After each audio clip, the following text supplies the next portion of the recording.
कहानी की शुरुआत में एक रॉयल यानी कि शाही फैमिली के बारे में बताया जाता है जो मॉन्स्टर्स डीमंस शैतानों को पकड़ा करती थी। इसी फैमिली की एक फौज जिसके सिपाही काफी बहादुर थे, वो एक आदमी को पकड़ने की कोशिश कर रही थी, पर वो अकेला ही इन पर भारी पड़ रहा था। ये देखिए जो सिपाही भी हमला करने उसकी तरफ बढ़ रहा था, वो अनजान आदमी सबको ही उठा उठा कर गिरा रहा था। हालांकि इन्होंने तलवारों से भी उस पर हमला किया, लेकिन वो किसी को भी अपने सामने टिकने ही नहीं दे रहा था। अब इतनी ही देर में यहाँ इस फौज का कमांडर आ जाता है, जिसके साथ ही वो अनजान आदमी अपनी शैतानी ताकतों से वहाँ फॉग पैदा कर देता है, यानी कि कोहरा, जिस वजह से किसी को भी कुछ दिखाई नहीं दे रहा था। और अचानक उस आदमी का चेहरा बदलने लगा, जो पूरा बदलकर सफेद लोमड़ी बन जाता है। और अब वो पहले से भी कई ज्यादा खतरनाक हो गया था। फॉग का फायदा उठाकर वो एक एक सिपाही के पास गया और सबको ही बड़ी बेरहमी से मार देता है। सिर्फ कमांडर ही जिंदा बचा था। वो अब फॉग में आगे बढ़ने लगा उस लोमड़ी को मारने के लिए, पर तब तक काफी देर हो चुकी थी क्योंकि लोमड़ी वहाँ से जा चुकी थी। अब क्योंकि ये हादसा काफी बड़ा था, इसलिए कमांडर फौरन जाकर इस बारे में अपनी फौज के हेड को खबर करता है, जिसका नाम येनली होता है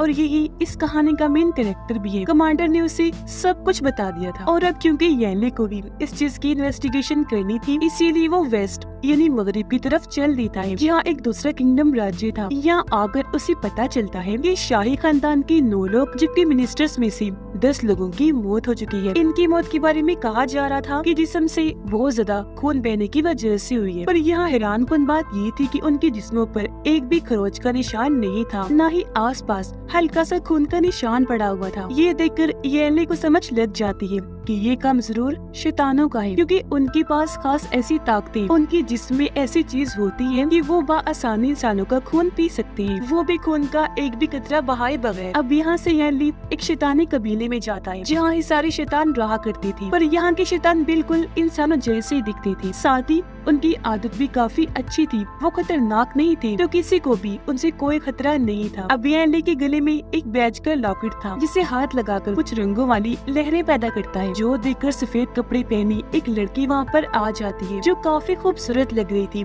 इसका नाम यो था, जो येनली का बैज छीनकर वहाँ से भाग जाती है। अब उसका पीछा करते हुए येनली यहाँ के हेड चीफ के पास आ जाता है और उसे यो की हरकत के बारे में बता देता है, जिस पर हेड चीफ उससे कहते हैं कि यो की हरकत पर मैं आपसे माफी मांगता हूँ, जो कहकर वो येनली को उसका बैज वापस कर देते हैं। अब जब हेड चीफ ने उसके यहाँ आने की वजह पूछी तो वो बताता है कि मैं यहाँ शैतान की खोज में आया हूँ, जो सुनकर हेड चीफ उसे यो के अंकल के पास जाने का कहते हैं, जो इस गांव के बुजुर्ग हैं और काफी अच्छी जानकारियाँ देते हैं। इसलिए येनली और यो जल्दी अंकल के पास गई। वो अंकल को एक पोटली देता है जिसमें कुछ बाल थे। येनली कहता है कि चेक करके बताइएगा कि ये किस शैतान के बाल हैं, जिस पर अंकल बताते हैं कि ये तो लोमड़ी के बाल हैं। तो अब मजीद इन्वेस्टिगेशन करने के लिए येनली वापस महल आ जाता है, जहाँ ऑफिसर से उसे पता चलता है कि राजा ने इस केस की इन्वेस्टिगेशन करने के लिए तुम्हें 2 दिन का वक्त दिया है। जिसके बाद येनली अब मेन मिनिस्टर के पास जाता है, जो यहाँ का एडवाइजर था, जिसे भी येनली सफेद लोमड़ी के बारे में बता देता है और मजीद इस बारे में उससे जानकारी लेने की कोशिश करता है। तब मिनिस्टर एडवाइजर बताते हैं कि तकरीबन 20 साल पहले राजा की वाइफ और उनकी एक मेड नौकरानी दोनों ही प्रेग्नेंट थी। वो राजा के बच्चे की माएं बनने वाली थी, क्योंकि उन दोनों से ही राजा ने शादी की हुई थी। पहली बीवी रानी थी और दूसरी मेड, क्योंकि वो अपनी मेड से पहले प्यार किया करती थी। अब क्योंकि राजा का कोई वारिस नहीं था, इसलिए वो फैसला करते हैं कि जो भी बच्चा पहले पैदा होगा उसे ही राजगद्दी दे दी जाएगी, यानी कि इस किंगडम की पूरी हुकूमत। तो यहाँ पर उनकी मेड ने पहले बच्चे को पैदा कर दिया था, जो कोई इंसानी बच्चा नहीं था, बल्कि वो शैतानी सफेद लोमड़ी का बच्चा पैदा हुआ था, वो भी मरा हुआ। अब लोमड़ी का बच्चा पैदा होने की वजह ये थी कि जब मेड प्रेग्नेंट थी तो उसने एक बुजुर्ग आदमी की काफी बेइज्जती की थी, जिस आदमी के पास बहुत ताकतें थी, वो जादूगर था। इसीलिए उसने मेड को ये कर्ज बददुआ दी कि जब भी तुम्हारा बच्चा पैदा होगा वो सफेद लोमड़ी का बच्चा होगा, जो शैतानी होगा। अब ये सच्चाई जानने के बाद येनली मेड के पुराने महल जाता है, जहाँ दीवार पर लगे एक कैलेंडर पर कुछ शेर लिखे हुए थे, जिन्हें येनली पढ़ने लगता है। लेकिन तभी अचानक यहाँ पर फोग यानी कि कोहरा छा जाता है, जिसके साथ ही वहाँ सफेद लोमड़ी और कुछ शैतान आकर उस पर हमला कर देते हैं और यहाँ इनकी लड़ाई शुरू हो जाती है। येनली काफी बहादुरी से उनके हर एक हमले का जवाब दे रहा था। वो घूम घूम कर तलवारों से उन पर हमले किए जा रहा था और उनके हर वार को रोक रहा था। ये लड़ाई देखकर राजकुमारी भी यहाँ पर आ जाती है और वो अपने जादुई तीरों से शैतानों पर हमला कर देती है, जिससे वो राख बन के वहाँ से गायब हो जाती है। इस इन्वेस्टिगेशन में वो भी येनली येली का साथ देने के लिए शामिल हो गई और अब ये दोनों फिर से उसी शैतानी कबीले में आ जाते हैं। यहाँ आकर येली हेड चीफ को सारी बात बता देता है। ये जैसे ही मैंने कैलेंडर वाली वो शेर पढ़े तभी सफेद लोमड़ी और उसके साथियों ने आकर हमला कर दिया, जिस पर हेड चीफ उसे बताते हैं कि वो शेर राजा ने अपनी दूसरी बीवी मेड के लिए लिखे थे, जिससे वो बहुत प्यार किया करती थी। लेकिन मेड तो राजा को धोखा दे रही थी क्योंकि वो किसी और के प्यार में पड़ गई थी। ये सारी सच्चाई चीफ उसे बता ही रही थी कि तभी दोनों को बाहर से शोर की आवाज आने लगती है। ये जब जाकर चेक करती है तो पता चला कि यू और राजकुमारी की लड़ाई हो रही है, पर हेड चीफ आकर उन्हें रोकने लगती है। लेकिन तभी उनकी तबीयत खराब होने लगी, वो तड़पने लगे और वहीं गिरकर बेहोश हो जाते हैं। अभी सारी सूरत हाल देखकर येली काफी घबरा गया। उसे समझ नहीं आ रही थी कि अब इन हालात में इन्वेस्टिगेशन कैसे करूं। कि तभी उन्हें एक और खबर मिलती है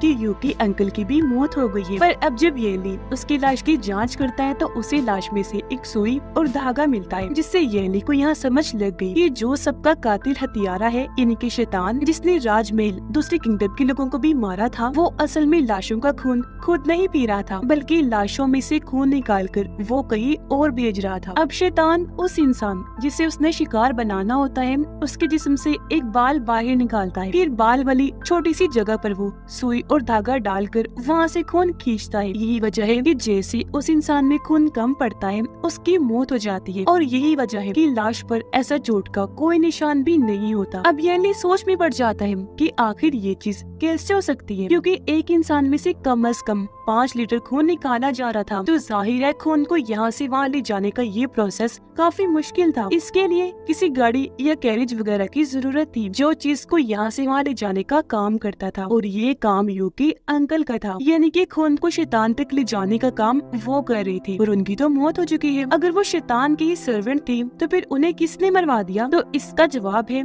कि उनके हाथ जरूर कोई जानकारी लग गई होगी जिस वजह से उन्हें मरवा दिया गया, या फिर उन्हें मारने के लिए खास मकसद छुपा हुआ है। और पुलिस को आज तक अंकल पर शक इसलिए नहीं हुआ क्योंकि वो रात से लेकर सुबह तक इस तरह की गाड़ियों पर कचरा उठाने का काम करती थी। येली राजकुमारी को बताता है कि वो खून इसलिए जमा किया जा रहा था क्योंकि वो शाही खून है, तो पुराने वक्तों से लेकर अब तक उस खून की मदद से हथियार वगैरह बनाए जाते हैं। खैर अब अगले दिन येली को एक और सिपाही की लाश मिलती है, और ये वही सिपाही था जिसने अंकल की लाश की जांच की थी। अब इसे जरूर कोई काम की खबर मिली होगी, इसीलिए मेन शैतान ने इसको भी मरवा दिया। अब येली जब इस सिपाही की लाश की जांच कर रहा था तो उसके मुंह से कागज का टुकड़ा मिलता है जिस पर एक कपड़े की दुकान का नाम लिखा हुआ था, जो काम जरूर शैतान का ही लग रहा था उन्हें अपने पीछे पीछे दौड़ाने के लिए। और क्योंकि छानबीन इन्हें करनी थी तो ये लोग आगे बढ़ जाते हैं। हालांकि राजकुमारी भी उसके साथ जाने के लिए कहती है, पर उसने मना कर दिया और अब वो अपने घोड़े पर सवार होकर वहाँ से निकल पड़ता है। वो थोड़ा दूर गया ही था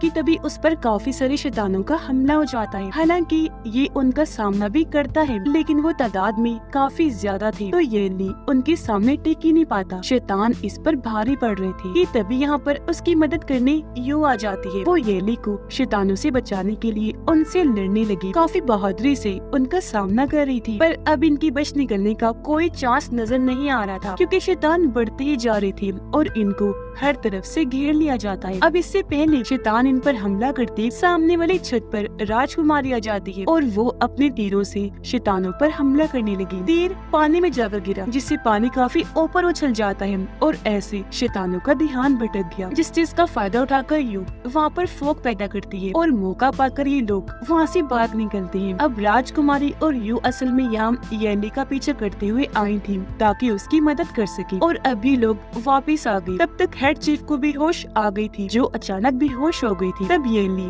उनसे मिलने आता है। वो चीफ को कहता है कि जब मैं पहली बार आकर आपसे मिला था तो आप में से एक दवाई की महक आ रही थी, और आज जब मैं कपड़े की दुकान पर गया जो शैतानी इलाके में है वहाँ से भी मुझे उसी दवाई की महक आई। तो मुझे ऐसा लगता है कि आप ही वो मेन शैतान हो जो सबको मार रहा है। तो अब आपको सब कुछ सच सच बताना होगा। जिस पर हेड चीफ उसे सच्चाई बता देते हैं कि हाँ, जिसकी तुम्हें तलाश है यानी कि मेन शैतान सफेद लोमड़ी वो मैं ही हूँ और अपनी फैमिली की मैं आखिरी लोमड़ी रह गया हूँ। और अब जेल से येली उसे पकड़ने के लिए आगे बढ़ा। चीफ उसे एक और सच्चाई बताते हैं जो सुनकर तो उसकी होश उड़ गई। वो कहते हैं कि अभी तक तुम जिसे अपने डैड कह रहे थे ना, यानी कि राजा के खास आदमी, वो भी तुम्हारे असली डैड नहीं है बल्कि तुम्हारा सुतीला बाप है जिसने तुम्हें एक जगह से लिया था। और तुम भी कोई इंसान नहीं बल्कि हमारी तरह शैतान हो और अब तुम्हें तुम्हारी सच्चाई जाननी हो। अगर मेरी जुबान पर यकीन नहीं तो महल जाओ और अपने लोगों से पूछ लो। अब ये बात सुनकर येली, जो पहले ही काफी कंफ्यूज था, वो सुन पड़ जाता है। उसे समझ ही नहीं आती कि क्या कहूँ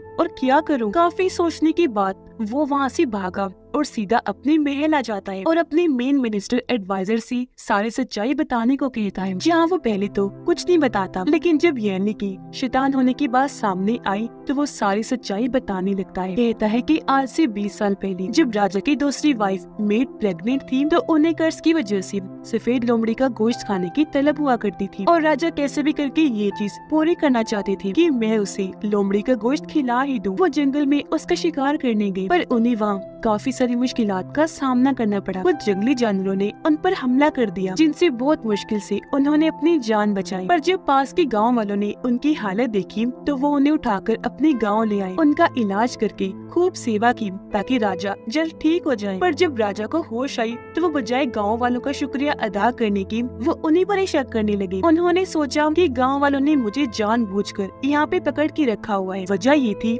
कि वो गांव वाले भी शैतान थे। और जब इस बारे में राजा के महल वालों को खबर हुई तो उनको बचाने के लिए कमांडर और तुम्हारे डैड भी उस गांव में चले गए, जहां उन्होंने गांव के सभी शैतानों को मार दिया। पर सबको मारने के बाद तुम्हारे डैड को पता चला कि जिन लोगों हमने मौत की घाट उतारा है वो बेशक शैतान थे, लेकिन वो अच्छे वाले थे, बुरे नहीं थे, किसी को उनसे खतरा नहीं था। राजा की तो इन्होंने मदद की थी। ये शैतान इस कदर सादे थे कि इनको तो जादू भी करना नहीं आता था, न ही वो खतरनाक शैतानों की तरह अपना रूप बदल सकते थे। ये सारी सच्चाई जानने की बात कमांडर और तुम्हारी डैड को बहुत अफसोस हुआ कि किस तरह हमने बेगुनाह लोगों को मार दिया। पर इस चीज की शर्मिंदगी से बचने के लिए उन्होंने अपने कुछ असूल बना दिए जो हर सिपाही को मानने होंगे। उन्होंने फैसला किया कि अब हम किसी भी शैतान को देखते ही नहीं मारेंगे, बल्कि जब तक कोई शैतान कोई बुरा काम या जुर्म नहीं करेगा उसे कोई भी सजा नहीं दी जाए। इस बात से कमांडर को तो तसल्ली हो गई, पर येली के डैड पूरी तरह सदमे में चले गए कि किस तरह बेरहमी से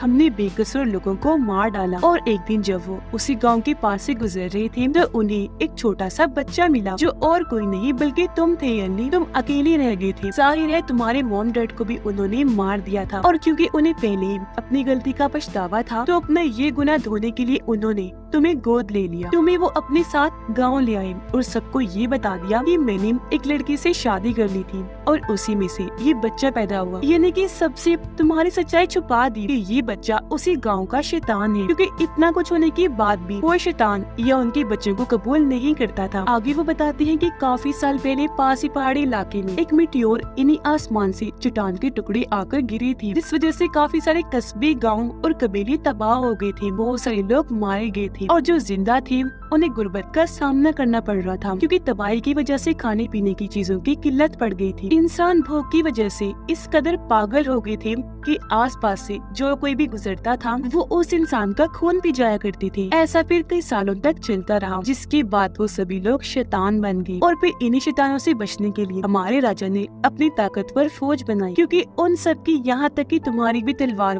उसी मिट्योर की बनी हुई है जो आसमान से गिरा था, क्योंकि उसमें बहुत ताकत थी। शैतानी कबीले में आतिशबाजी हो रही थी क्योंकि हर कोई नए साल की खुशियाँ मना रहा था। यहाँ येली को हेड चीफ इनकी सफेद लोमड़ी की सच्चाई पता चल गई थी कि इसने मेरे खाने में जहर मिलाकर मुझे मारने की कोशिश की। पर जब उसका ये प्लान काम नहीं किया तो उसने खुद ही यूकी अंकल को मरवा दिया ताकि इससे येली डर जाए और इस शैतानी कबीले को छोड़कर चला जाए। और अब यहाँ पर चीफ सफेद लोमड़ी अपना असली प्लान सामने लाता है। बताने लगा कि सालों पहले राजा और उसके लोगों की तरफ से जो भी हुआ वो मुझे पसंद नहीं आया। मैं बहुत गुस्से में था, इसलिए राज फैमिली से शैतानों का बदला लेना चाहता था। इस मकसद के लिए मैंने एक खास किस्म की दवाई बनाई है जिसको खाकर नॉर्मल इंसान के अंदर का शैतान भी जाग जाएगा और वो शैतान बन जाएंगे। वो हद से ज्यादा गुस्से वाले खतरनाक हो जाएंगे और फिर राज खानदान के लोगों को मारकर शैतानों का बदला ले लेंगे। ये प्लान उसने अंजाम दे भी दिया। उसने वो दवाई नए साल की दावत में पकाए जाने वाले खाने में मिला दी थी जिसे खाते ही इंसान जानवर से शैतान बन जाते हैं, जबकि जो नॉर्मल शैतान थे वो भी बदलकर खतरनाक शैतान का रूप ले लेते हैं। देखते ही देखते वहाँ हर एक इंसान बदलने लगता है और अब वो अपना कंट्रोल खोने लगते हैं। ये देखकर येनली अपने बैज से कुछ लहरें फिर से पैदा करता है, जिसके जादू से ये सारे फिर से धीरे धीरे ठीक हो जाते हैं। ये देखकर चीफ लोमड़ी येनली को रोकने के लिए उस पर हमला करता है। बदले में उसने भी किया, लेकिन चीफ के हमले से वो जख्मी हो जाता है। इनकी लड़ाई चल ही रही थी कि तभी यहाँ पर कमांडर अपने सिपाहियों के साथ आ जाता है, जो शैतानों पर तीरों की बारिश कर देते हैं, जिससे एक के बाद एक शैतान मारा जाता है। ये देखकर चीफ लोमड़ी को गुस्सा आ गया, इसीलिए वो अपने लोगों शैतानों को बचाने का फैसला करता है। वो देखते ही देखते अपने असली लोमड़ी वाले रूप में आ जाता है, पर काफी देर हो गई थी क्योंकि यहाँ काफी सारे लोग मारे जा चुके थे। ये देखकर चीफ लोमड़ी को एहसास हुआ कि मेरी एक गलती की वजह से यहाँ सारे लोग मारे गए। वो अब लड़ाई खत्म करने का फैसला करता है, इसीलिए देखते ही देखते वापस इंसानी रूप में आ जाता है। अब उसे हालांकि एहसास हो गया था, लेकिन फिर भी कमांडर उस पर हमला कर देता है। तीरों से कई बार उसने वार किया, जिससे चीफ काफी जख्मी हो जाता है। अब ये देखकर यानी को गुस्सा आ गया, क्योंकि गलती का एहसास होने की वजह से उसे चीफ के साथ हमदर्दी हो गई थी। इसीलिए वो सामने आकर गुस्से से सिपाहियों को उस पर हमला करने से मना करता है। कहने लगा कि तुम लोग यहाँ क्या लेने आए हो? राजा ने मुझे इस केस की छानबीन करने के लिए भेजा है, इसलिए अभी के अभी तुम्हें यहाँ से वापस जाना होगा। पर कमांडर जाने से साफ साफ मना कर देता है। वो अब येनली पर ही अपनी तलवार से हमला कर देता है। दोनों के बीच तलवारबाजी की लड़ाई छिड़ गई, पर क्योंकि कमांडर काफी बहादुर था तो यहाँ येनली का बचना मुश्किल था। ये देखकर चीफ, जिसे अपनी गलती का एहसास हो गया था, वो येनली की मदद करने का फैसला करता है। वो उठा और कमांडर पर हमला करके उसकी जान ही ले लेता है, उसका गला काट के रख देता है। पर क्योंकि खुद भी काफी जख्मी था तो बच नहीं पाता, मौके पर ही उसकी मौत हो जाती है। अब यहाँ येनली को समझ लग गई थी कि इस सब के पीछे किसका हाथ है, उसी किंगडम की राजा का जहाँ वो सबसे पहले गया। इसलिए येनली वहाँ की राजा के पास जाकर उससे अपने जुर्म कबूल करने को कहता है, क्योंकि ये सच था। इसी राजा ने इस बार शैतानी कबीले को मारने का हुक्म दिया था, पर वो राजा अपना जुर्म कबूल नहीं करता, बल्कि उसके बहुत सारे लोग येनली को ही मारने के लिए आ जाते हैं। जो देखकर येनली अपनी मिट्योर से बनी तलवार निकालता है। उसने जैसे ही ये जादुई तलवार लहराई, वहाँ पर फिर से एक काफी बड़ी ताकतवर लहर बन जाती है। वो जैसे ही उन लोगों को छूकर गुजरी, एक ही झटके में सबकी मौत हो जाती है। अपना ये केस हल करने के बाद येनली वापस महल जाता है। वो रानी और राजा के बेटे को अपने केस से जुड़ी हर एक जानकारी देने लगता है। उसकी बहादुरी और समझदारी पर हर कोई उसकी तारीफ करता है, क्योंकि उसने इस मुश्किल केस को सिर्फ अपनी जहानत की वजह से हल कर लिया था। जो केस काफी मुश्किल था, हर कोई उससे काफी मुतासिर होता है। और इसी के साथ इस फिल्म की कहानी यहीं पर खत्म हो जाती है।